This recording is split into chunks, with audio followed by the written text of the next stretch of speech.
apakah benar kita tidak boleh membunuh ular yang bersemayam di dalam rumah? Ada ular bersemayam nih. Masya Allah. Biasanya ular tuh masuk jala, tapi bersemayam di rumah, luar biasa. Antum tuh kalau kata-kata tuh luar biasa ya. Hebat. Ular bersemayam, anak tidur. Padahal sudah coba diusir tapi tetap balik masuk lagi. Terus saya juga takut, nggak nyaman. Ya ularnya bersemayam, masa antum nggak ikut? Biasa. Kalau berdekatan dengan ular. Tayyib. Hukum membunuh ular yang masuk ke rumah, ulama terbagi pada 4 pandangan. Baik.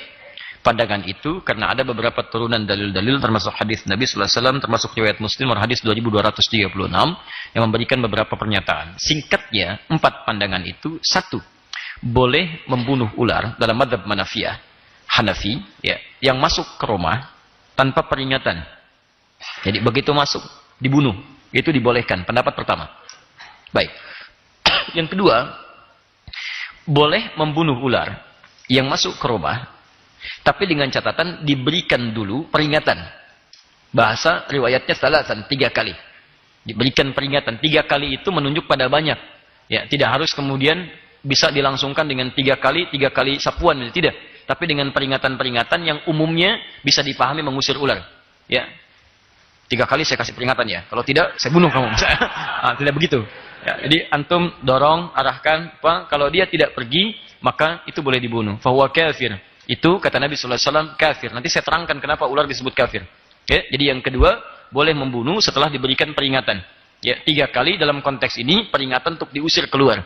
Kalau dia dengan usaha kita diusir balik lagi, usir balik lagi, maka itu boleh dibunuh. Itu pendapat yang kedua. Yang ketiga, boleh dibunuh. Saya ulang, boleh dibunuh ular di dalam rumah jika ular itu masuk ke rumah di luar kota Madinah. Sedangkan kalau masuk di dalam kota Madinah, itu tidak boleh dibunuh, hanya diusir saja. Diusir saja. Ini pendapat ketiga. Di rumah-rumah di kota Madinah, kalau kemasukan ular, itu hanya diusir saja, tidak boleh dibunuh. Jelas ya? Kalau yang pertama, bunuh tanpa syarat. Kedua, beri peringatan, masuk di rumah manapun, mau Madinah atau bukan, beri peringatan, misalnya diindahkan, langsung dibunuh. Yang ketiga, tidak boleh dibunuh kalau masuk di rumah Madinah saja. Di luar Madinah boleh dengan diberikan peringatan seperti yang tadi. Ya, 3 kali atau kita coba usir untuk keluar. Yang keempat, tidak dibunuh kecuali ular yang punya garis putih di punggungnya atau punya ekor pendek. Ini menunjuk pada ular berbisa. Ya, jadi begitu dia masuk membahayakan, boleh seketika dibunuh. Ini pendapat yang keempat. Tayyib. Dari pendapat-pendapat ini itu mengerucut pada beberapa hadis, utamanya hadis tentang pernyataan jin yang berjanji kepada Nabi tidak akan menampakkan diri di rumah orang beriman.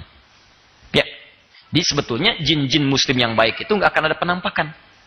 Ya, jadi kalau antum sedang melihat penampakan-penampakan itu bukan jin muslim, karena jin muslim sudah berjanji pada Nabi sallallahu alaihi wasallam tidak menampakkan diri.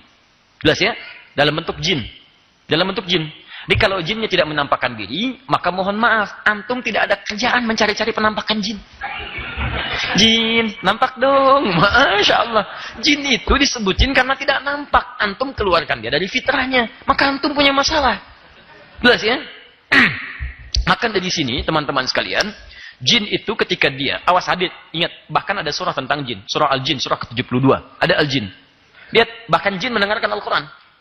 Jin bisa hadir ke rumah antum, bisa. Di rumah saya juga ada. Bisa datang ke rumah saya, ke rumah antum ada. Dan ketika dia datang, ada di antara jin itu yang muslim. Tapi tetap, kembali pada kesepakatan dan fitrahnya, dia tidak menampakkan diri. Tapi dia dengar kalau antum baca Al-Quran. Lihat ayat pertamanya. Qul uhiya ilayya annahu istama'a nafarum minal jinni. Ya, katakan Muhammad diwahyukan kepadaku, ketika sedang baca Al-Quran, ada sementara jin yang mendengar bacaan Quran. Maka mereka berkata, inna sami'na Qur'anan ajaba. Kepada teman-temannya, kita mendengar Quran yang sangat mengagumkan. Masya Allah, jin saja dengar Quran. Masa antum yang bukan jin gak mau dengar Quran?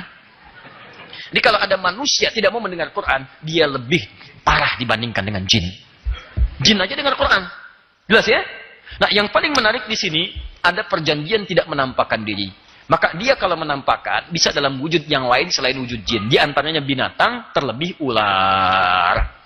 Pernah kejadian di masa Nabi, seseorang kemudian menikah, pengantin baru. Begitu akan masuk ke rumahnya, si perempuannya keluar di luar rumah. Nah, dulu, adat masyarakat dulu, kalau ada perempuan di luar rumah, maka ini menunjukkan perempuan itu punya perilaku yang tidak baik. Maka si suaminya langsung mengambil anak panah, ingin panah perempuan itu. Baik. Hati-hati ya, jangan salah paham di sini. Begitu kemudian ingin dilepaskan anak panah, si perempuan mengatakan, tahan sebentar. Ada sesuatu terjadi di rumah menyebabkan saya keluar. Bukan karena saya tidak baik. Baik, apa yang terjadi kemudian?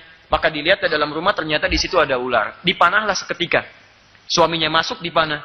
Istrinya mengatakan, saya tidak tahu apakah suami saya membunuh ular duluan atau ular yang kemudian mematikan suami saya. Maka ketika keluar ternyata ularnya yang mati dipanah oleh suaminya. Maka keduanya kemudian beberapa sahabat mengadukan pada Nabi, ya Rasulullah, mohon doakan kami ya Rasulullah, karena di rumah ada ular. Kata Nabi, kalianlah yang mohon ampun kepada Allah Subhanahu wa taala karena kalian telah membunuh seorang jin yang muslim. Di jin itu sedang berada di dalam rumahnya, dia masuk dalam bentuk ular di situ. Maka dari itulah kemudian jika jin ular ada yang masuk ke dalam rumah, pendapat yang terkuat adalah Anda coba usir dulu. Jika dalam diusir dia tetap bertahan, balik lagi kata Nabi fahuwa kafir. Itu mungkin kalaupun jin termasuk jin yang kafir. Tapi kalau misalnya ular-ular berbahaya seperti tadi, yang ada 2 putih di punggungnya atau berekor pendek menunjukkan yang sifatnya berbahaya, maka tidak usah pikirkan jin lagi. Dan gak usah ditanya, jin bukan, ayo jin bukan. Udah begitu tanya, antum dipatok gitu kan. Paham ya? Daripada membahayakan, langsung eksekusi. Seketika selesai. Jelas ya?